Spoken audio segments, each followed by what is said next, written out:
même un décompte et tout vérifier vos choix. C'est high-tech, hein.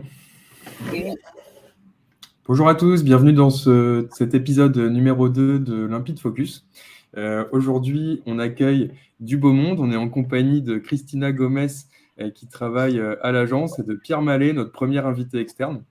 Et écoutez, Christina, Pierre, je vous propose de vous présenter. Et puis, comme on est poli, on va peut-être commencer par Pierre. Eh bien, écoutez, bonjour à tous. Déjà, merci beaucoup pour l'invitation. Donc, je suis Pierre Mallet, chef de service communication corporate au groupe Tessi.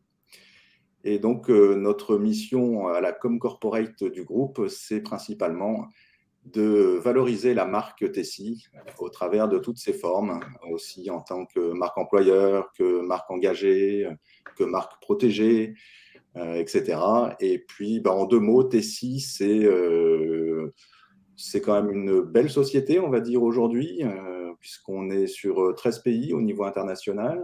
On est plus de 11 000 collaborateurs dans l'entreprise. Et notre mission, c'est d'accompagner nos clients dans leur transformation digitale. Voilà, pour le dire vraiment très rapidement. Merci Pierre. Yes. Bonjour à tous. Donc pour le coup, Christina. Donc je travaille à l'agence Limpide, forcément comme a été introduit par Benjamin. Je suis consultante UX à l'agence, donc depuis le début de l'agence Limpide, je dirais. Donc ça fait 10 ans pour le coup. Et c'est vrai que la présence de Pierre et moi, pour le coup, est vraiment liée à le travail qu'on a réalisé, notamment sur le site de Tessi et toute la partie architecture de l'offre. Donc je suis ravie d'être contre Pierre aujourd'hui. En effet, aujourd'hui, on a 2 collaborateurs qui s'affrontent, donc un cas un peu particulier. Et en effet, pourquoi je parle d'affront, je vais repréciser ce qu'est Limpide Focus. Limpide Focus, donc, c'est un jeu au travers duquel 2 personnes s'opposent pour remporter une victoire en échangeant sur des thématiques d'actualité. Et donc, ce jour, on va aborder 3 sujets. L'émergence du label B Corp. On va aller parler de Green UX, ou alors peut-être plutôt de greenwashing. On va aller interroger les limites de toutes ces bonnes pratiques qu'on essaie de mettre en place en ce moment, ces bonnes pratiques vertes. Et ensuite, 3e sujet mystère pour l'instant, qu'on appelle l'échauffourée du mois. Vous en saurez un peu plus d'ici peu. Et donc, on a de la chance d'avoir Pierre avec nous aujourd'hui, qui est spécialisé dans la transformation numérique des entreprises, puisqu'on va aborder des sujets qui le touchent qui le touchent de près ou de loin. Donc, comme je vous le disais, on a 2 challengers qui se sont déjà présentés, mais qui ont quand même quelques caractéristiques qui méritent d'être soulignées. Donc, Christina, en effet, elle est consultante UX. Elle est championne incontestée. Elle n'a pas encore joué au jeu, mais bien sûr, de fait, on sait qu'elle va gagner. C'est son état d'esprit. Et elle est fan de chats. Donc, voilà, ça en dit aussi sur son grand cœur. Et d'un autre côté... Pardon, Christine. De mon chat, s'il te plaît. Elle est fan de son chat. Et de l'autre côté, on a Pierre Mallet, chef de service communication Tessi. C'est un nouveau challenger, comme je vous l'ai dit, c'est le premier candidat externe. Et surtout un œil de lynx, c'est celui qui nous fait les meilleurs retours à l'agence. Rien ne passe. Donc le plus pénible en fait. Le plus constructif. Alors, on va commencer avec le label B Corp. Donc, on en entend beaucoup parler depuis un moment maintenant. Aujourd'hui, c'est vrai que c'est un label qui est en train d'exploser. Et la question qu'on va aller se poser aujourd'hui, c'est ce label B Corp, est-ce que c'est un incontournable pour les acteurs du B2B? Donc, avant d'attaquer sur notre première activité, je vais vous en dire un peu plus sur le label B Corp. C'est un label dit RSE qui caractérise les entreprises qui sont porteuses de valeurs profondes liées à l'environnement, liées à la société. Et ce qui va distinguer le label B Corp d'autres labels RSE comme l'AFNOR par exemple, c'est que pour pouvoir être validé B Corp, il faut que ces valeurs dont je vous parlais soient tangibles au sein même du business model de l'entreprise. En fait, cette volonté RSE, elle doit être au niveau de la raison d'être d'une société. Et donc, on va attaquer avec un premier jeu qui va être le plus près l'emporte. Donc, je vais vous donner des affirmations et vous allez essayer de me donner les bonnes réponses. Et celui qui va être, ou celle qui va être le plus près de la bonne réponse, emportera le point. Alors, on commence avec une première question. Combien d'entreprises, d'après vous, sont certifiées Bicorp dans le monde à ce jour? Pierre, est-ce que tu as une idée? J'hésite un petit peu parce que je pense que c'est pas un label qui est encore hyper connu. On en connaît plus d'autres qui sont orientés mondial avec le Global Compact ou des choses comme ça, ou de l'EcoVadis. Mais celui-là, il n'est pas hyper connu en tout cas, je trouve. Donc je dirais qu'il n'y en a pas beaucoup. Je dirais aux alentours des, je sais pas, 3 ou 4 000, quelque chose comme ça. 3005? Allez, vendu pour 3005. Très bien. Moi, j'ai une question. Il y a combien d'entreprises dans le monde? Aussi, première question. Mais après, non, mais j'avoue que j'en ai aucune idée. Mais je me dis, bon, allez, je partirai, comme le disait Pierre, hein, je le suis, parce que pour le coup, je pense qu'il est quand même plutôt confirmé expert dans ce domaine, notamment par rapport à Tessie. Est-ce que Tessie fait partie est certifié Bicorp pour le coup? Tessie n'est pas encore certifié Bicorp. Encore. Donc, bon, je dirais, bon, allez, 3000. Je te suis un petit peu, mais je mets un petit peu moins. Ok. Aujourd'hui, on a d'excellents challengers. On en a un peu plus de 4000. Donc, Pierre, tu remportes ce premier point. Et désolé. 4000 labellisés dans plus de 77 pays différents. Donc, c'est un label quand même qui commence aussi à avoir une importance à l'échelle internationale. Et alors maintenant, si on zoome sur la France, et seulement la France, d'après vous, on a combien d'entreprises françaises qui sont certifiées Bicorp? Christina, tu peux commencer si tu veux. Ouais, on va alterner. Bah, en termes de... Pour faire un principe de ratio, peut-être une centaine pour le coup. Ok. Je vais faire un peu comme toi tout à l'heure, hein, mais je vais prendre un petit peu plus. Je veux dire 150. 145. Excellent, Non, Pierre. tu sais que Pierre, on ne s'est pas dit quel était le gage derrière. Hein. Donc, bon. Ah, mais on n'a pas dit quel était le gain non plus. Oui, c'est ça. Je vais en parler maintenant, puisque Christina, ça t'intéresse. En effet, hein, on a une tradition dans Limpide Focus. Le perdant doit complimenter chaleureusement le gagnant sur LinkedIn, faire son éloge. Ça va, c'est un choix de gage. Facile. On va passer à la troisième question. Alors, on a parlé des entreprises qui sont certifiées Bicorp. Maintenant, c'est un label qui enregistre de nombreuses demandes. Et alors, d'après vous, combien de demandes de certification ont été enregistrées ces derniers temps, jusqu'à présent? Au monde ou en France? Au monde.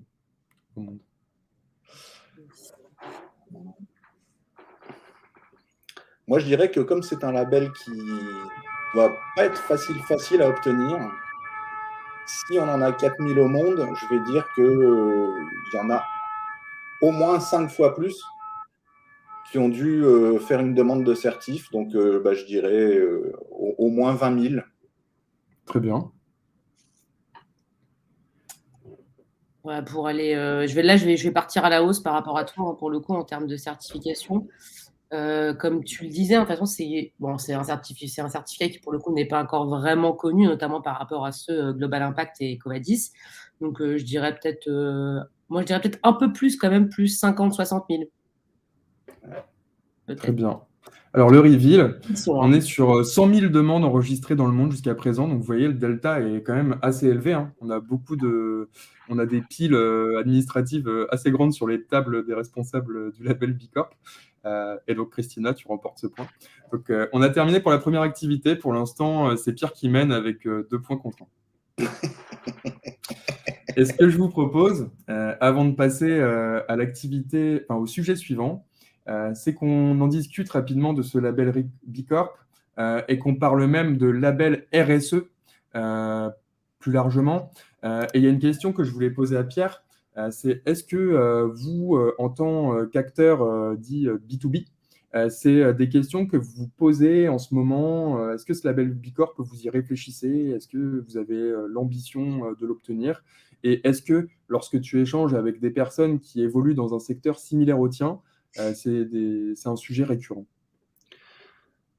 Alors, déjà, est-ce qu'on en parle à Tessie de ce label-là? Pas encore directement, parce qu'on a une roadmap qui a été mise en place, qui doit être validée et qui va démarrer à partir de l'année prochaine. Donc, très certainement que la demande en fera partie. Mais à ce jour, nous, on ne l'est pas parce qu'on a déjà d'autres certifications. Mais alors après, est-ce qu'on en parle dans nos relations? Là, je dirais que c'est surtout au niveau des métiers qu'on en entend beaucoup parler.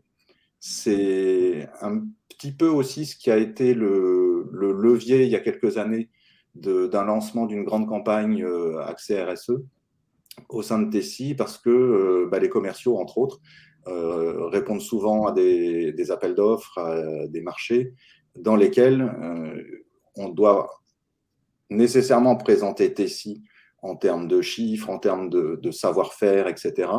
Mais la demande, depuis déjà pas mal d'années, porte aussi sur toutes les actions RSE qui ont été mises en place au sein du groupe. Et je pense que sur la roadmap qui va démarrer l'année prochaine, on aura beaucoup plus d'actions qui seront mises en place au sein de Tessie, mais aussi en termes de demande de labellisation. Ouais, très bien. Et merci Pierre pour nous avoir partagé ces informations. Avant de passer au sujet suivant, j'aimerais juste faire un point rapide pour ceux qui nous suivent sur les avantages d'un label RSE et notamment sur les avantages du label Bicorp. On peut en compter deux principalement, même trois, disons. La première chose, c'est que c'est quelque chose qui va avoir un impact sur l'image de votre société, de votre entreprise. Ça prouve que vous incarnez des valeurs qui deviennent de plus en plus importantes dans le monde dans lequel on évolue. Dans un second temps, ça vous fait accéder à un réseau de collaborateurs. Bicorp, toutes les entreprises qui sont labellisées ont l'occasion de se rencontrer, d'échanger sur des bonnes pratiques, et donc c'est aussi l'occasion de faire du business par ce prisme. Et troisième avantage, ça va être le fait que ça va renforcer votre marque, comme je vous le disais, et ça va vous permettre de renforcer aussi votre marque employeur. Et donc, aller capter plus de candidats qui partagent des valeurs telles que celles qui sont soutenues par Bicorp. Et je vois qu'on a une question. Ouais, je t'interromps juste rapidement pour rebondir sur la question de Laurent qui nous dit est-ce que la certification n'est pas simplement une mode? Qu'est-ce qu'on pourrait dire sur ça? Si Christina ou Pierre, vous voulez peut-être partager votre avis.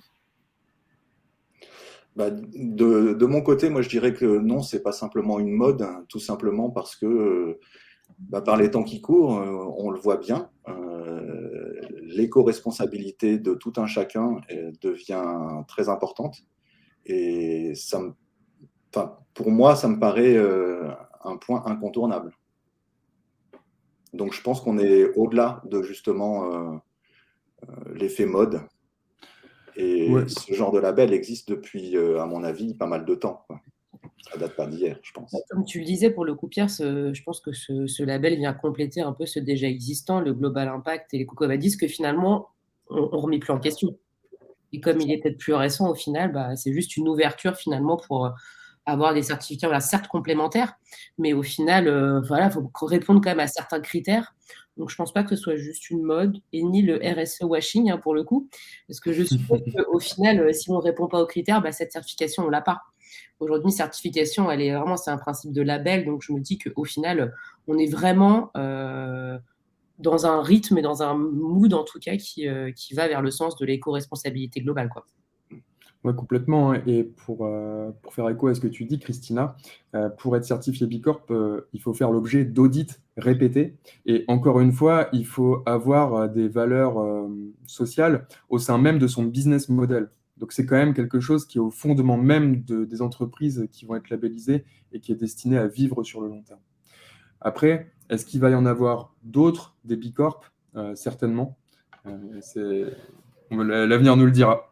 Mais ce sera peut-être d'autres certifications qui seront plus focus sur certains points plutôt que de voir une généralité. Maintenant, moi, je suis quand même très étonné du nombre de demandes de la certification B Corp par rapport au nombre de demandes acceptées. C'est vrai que c'est un fort delta. Merci à tous pour votre participation. On va passer au sujet suivant, qui est dans la même lignée. Alors, Green UX ou Green Washing. Dernièrement, on en entend parler. On a même un nouvel arrivant à l'agence, Antoine. Je te fais une dédicace, qui a fait un mémoire qui touche à ce sujet. Donc, c'est vous dire que les jeunes qui travaillent dans le secteur du digital s'intéressent à cette thématique. On entend beaucoup parler d'éco-conception web. Finalement, on se rend compte dans la réalité du terrain que faire un site green, c'est pas si simple. Alors, on va aller s'interroger là-dessus avec une seconde activité qui s'appelle Info ou Intox. Donc, le principe est simple, je vais vous donner des affirmations. Et Christina, Pierre, vous allez me dire si, selon vous, c'est une info ou une intox. Ok. Première affirmation. Le numérique permet de réduire notre impact environnemental. Pierre, selon toi, info ou intox? Intox. Intox 2. Exact, intox. Le numérique, d'ici 2025, on estime qu'il sera plus polluant que l'industrie automobile. Donc, il faut faire très attention et quand même s'interroger sur les bonnes pratiques qui permettraient de limiter cette empreinte. Maintenant, lorsqu'on parle du numérique, c'est quelque chose de très large et il faut faire attention, il faut bien les distinguer, la consommation du numérique et le matériel informatique. Et en ce sens, je vous invite à aller lire des études qui en disent beaucoup plus et on peut réduire fortement notre empreinte en essayant de limiter le nombre d'appareils mobiles qu'on va avoir, etc. La conception d'un site éco-responsable, ça va aussi contribuer à la réduction de cette empreinte, mais de façon différente. Deuxième affirmation, concevoir un site internet mobile first et moins polluant. Alors mobile first, pour ceux qui nous suivent et qui ne seraient pas forcément à l'aise avec ce concept, ça consiste à travailler, à créer un site en partant du principe que les internautes vont le consulter d'abord sur mobile. Et donc ça implique un travail différent sur les maquettes qui sont présentées et qui sont réalisées par les créatifs. Alors Christina, selon toi? Info. Après, pour détailler un peu plus, pour le coup, c'est une info parce qu'on le sait, pour mobile, ne serait-ce que pour une question de connexion et de rapidité, en tout cas, pour pouvoir accéder au site, on va alléger, on va dire, notamment tout ce qui est donc visuel, vidéo ou autre. Donc, pour le coup, info, en tout cas. Moi, ce que j'en pense, en tout cas, tout du moins. Je vais faire pareil. Info. Tu m'as dit que tu le savais. Je ne vais pas dire l'inverse. Imagine, j'ai tort. Alors, intox. Non, c'est bien une info. En effet, les interfaces sont plus épurées et c'est mieux. Troisième affirmation. En moyenne, 80% des fonctionnalités demandées par les utilisateurs ne sont jamais utilisées. Alors, quand je parle d'une fonctionnalité, ça va être par exemple un bouton qui permet d'accéder tout de suite à sa bibliothèque d'images. Voilà, vous voyez le genre. Alors, selon vous, info ou intox? On donne la parole à Pierre.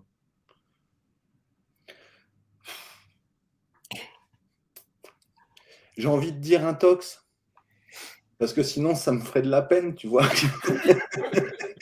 Qu'on demande des trucs qui ne sont pas utilisés. Autant de travail. Moi, je pense que le 80% est trop élevé. Donc, je dirais intox. Certes, on le sait, les fonctionnalités aujourd'hui demandées même sont pas toujours utilisées, mais 80%, c'est quand même, c'est beaucoup. C'est beaucoup, à mon sens. Vous avez raison, c'est de l'intox. Et la vraie part, c'est 45%, ce qui fait quand même déjà beaucoup. Ouais. Donc là aussi, on peut avoir un axe d'amélioration pour réduire notre empreinte. C'est vraiment essayer de se focaliser sur l'essentiel et pas forcément d'aller solliciter tous les SAV, toutes les FAQ pour avoir de nouvelles fonctionnalités.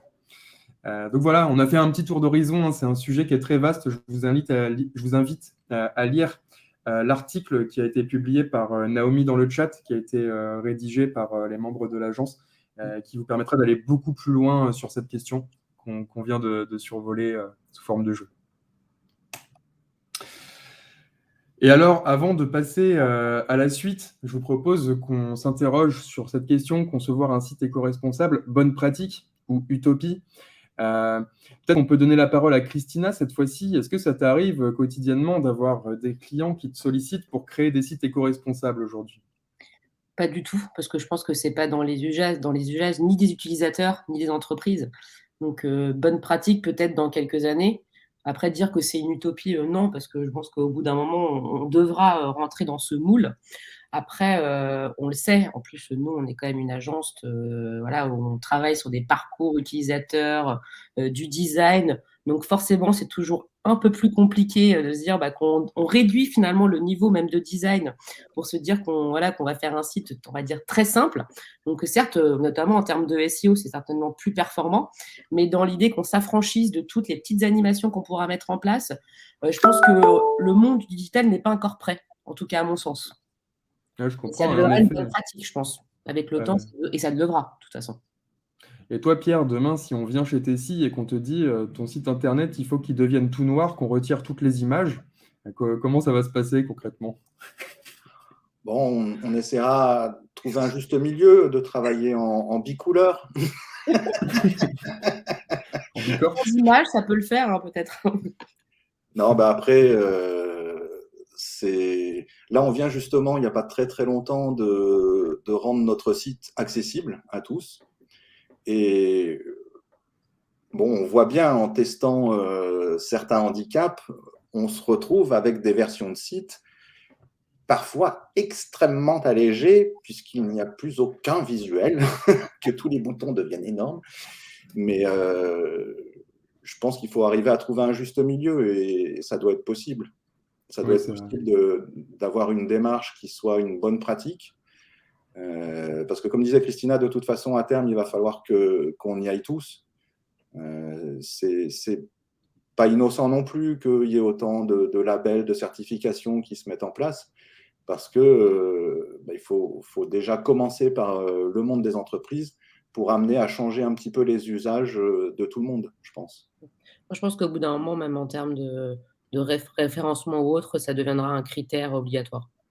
Certainement. Et Certainement. peut-être que je me dis, si bon, là, je vois très très loin, hein, sur le très long terme. Très long terme. Ouais, c'est vrai. C'est vrai que ce changement, il est progressif. Et demain, changer complètement un site en enlevant toutes les images et en le mettant en noir, ce serait un peu brutal. Mais c'est une démarche en effet, qu'on intègre de plus en plus, en tout cas, à nos réflexions. On va demander à Nicolas qu'on commence à se sensibiliser sur ne faire que des sites en noir et blanc. Pour être une tendance limpide, site en noir et blanc, ça peut être pas mal. Ouais, d'ailleurs, Nicolas a un avis très intéressant sur la question. Et en J'aimerais disant, bien connaître. je t'invite à te pencher sur l'article sur l'éco-conception web où déjà tu pourras en avoir un avant-goût. Oh, mais je pense que je connais déjà la réponse. Alors, je vous propose de passer au troisième jeu, l'échauffourée. L'échauffourée, c'est un jeu un peu plus simple que les deux qu'on vient de faire, qui est beaucoup plus rapide. Ça consiste à citer en 30 secondes un maximum de bonnes réponses. Et là, la question, ça va être combien de supports de communication êtes-vous capable de citer en 30 secondes? Exemple, un email. Comment ça va se passer? Christina, tu vas me dire combien tu penses être capable d'en citer. Et Pierre, si tu le souhaites, tu peux surenchérir. Et une fois que l'enchère la plus haute sera fixée, l'enchéreur aura 30 secondes pour gagner le jeu. S'il gagne le jeu, il remporte le point. S'il perd, c'est l'adversaire qui remporte le point. Et pour faire un petit rappel des points, pour l'instant, c'est Pierre qui mène de 1. Donc, Christina, si tu remportes cette épreuve, vous êtes ex aequo. Pierre, si tu gagnes, tu gagnes. Allez. Moi, ce qui me fait le plus peur, c'est les 30 secondes, parce que 30 secondes, ça passe vite, hein, on le sait. Et réfléchir en même temps à les citer, parce que des supports de communication, on a beaucoup, on ne va pas non plus se mentir. Print et web confondus et autres, hein, on est d'accord. Hein. Ouais, tout confondu, on ne sera pas tatillon, on acceptera très large. D'accord. Alors, combien tu penses pouvoir en citer, Christina? En 30 secondes, juste le temps de réfléchir et d'être cohérente, je dirais 10, allez. Même si en vrai, il y en a largement plus. Okay. Je parle très vite. Je crois que Pierre a envie de dire 11.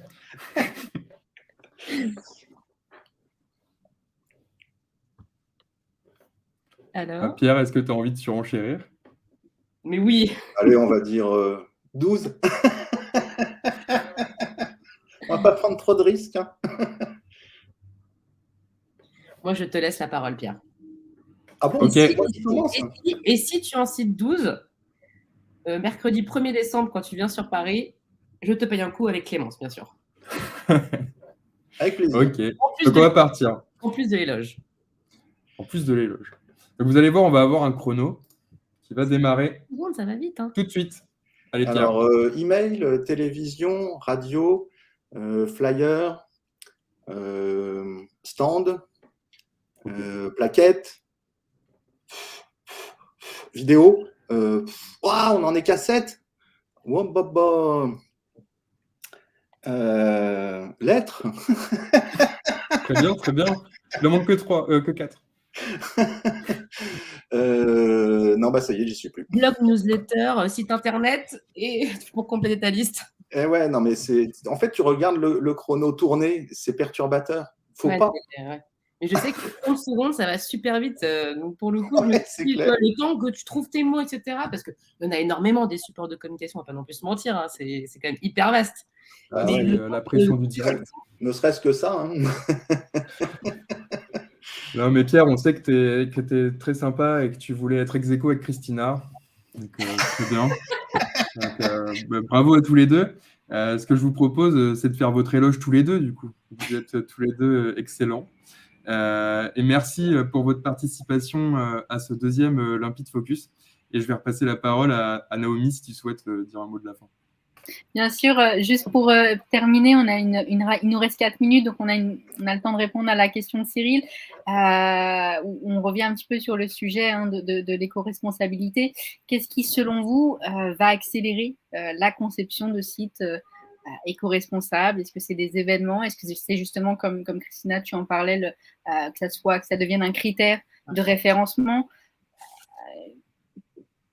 Voilà, je vous laisse répondre donner votre avis.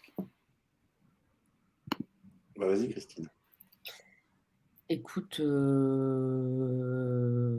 tu peux répéter la question, juste Naomi, j'étais en train de réfléchir à autre chose. Qu'est-ce qui, selon vous, va accélérer la conception de sites éco-responsables? Est-ce que c'est des événements? Est-ce que c'est le fait que ça devienne un critère de référencement? Est-ce que c'est le fait que ce soit… Je pense que c'est la conscience, en fait. On voit tout de suite un mood au quotidien où les personnes, en fait, tout simplement, en termes de conscience un peu sur l'empreinte, même sur l'écologie, etc., c'est une conscience globale qui va s'élargir au digital parce qu'aujourd'hui, je pense qu'on n'en a pas vraiment encore conscience. Et c'est l'utilisateur qui, je pense, va pousser les entreprises aussi à avancer dans ce sens-là, à mon sens. Moi, je pense qu'il y aura aussi la législation, toutes les lois qui vont pouvoir apparaître et encadrer tout ce changement, et en effet qui feront écho à notre état d'esprit. Pierre n'est pas d'accord. Niveau loi, je suis un peu moins d'accord parce que je pense que les gens ne sont pas prêts encore pour ça. Et les personnes qui peuvent éditer ce type de loi se retrouvent quand même confrontées à des problèmes de logistique, à des problèmes économiques, parce qu'il y a quand même tout un tas de pans du sujet qu'il faut regarder, hein, y compris l'économique, parce que si on arrive à faire des choses plus éco, mais que, je sais pas, moi, ça met des gens au chômage, compliqué. La balance est compliquée. Mais de toute façon, on le voit bien dans toutes les tendances aujourd'hui. Comme dit Christina, je pense que c'est le public qui va amener un petit peu à forcer un peu plus ce mouvement, parce que c'est eux qui font la demande. Que ce soit un public entreprise ou que ce soit un public particulier. Mais du coup, inévitablement, s'il y a plus de demandes dans ce sens-là, tout le monde va réagir un peu dans ce sens-là. On le voit aussi au travers des objets promos qu'on fait faire pour des salons, pour des prospects, pour des choses comme ça.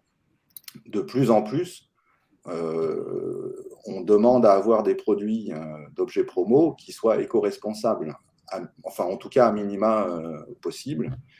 Et du coup, comme il y a de plus en plus de demandes, les catalogues sont en train de s'enrichir énormément.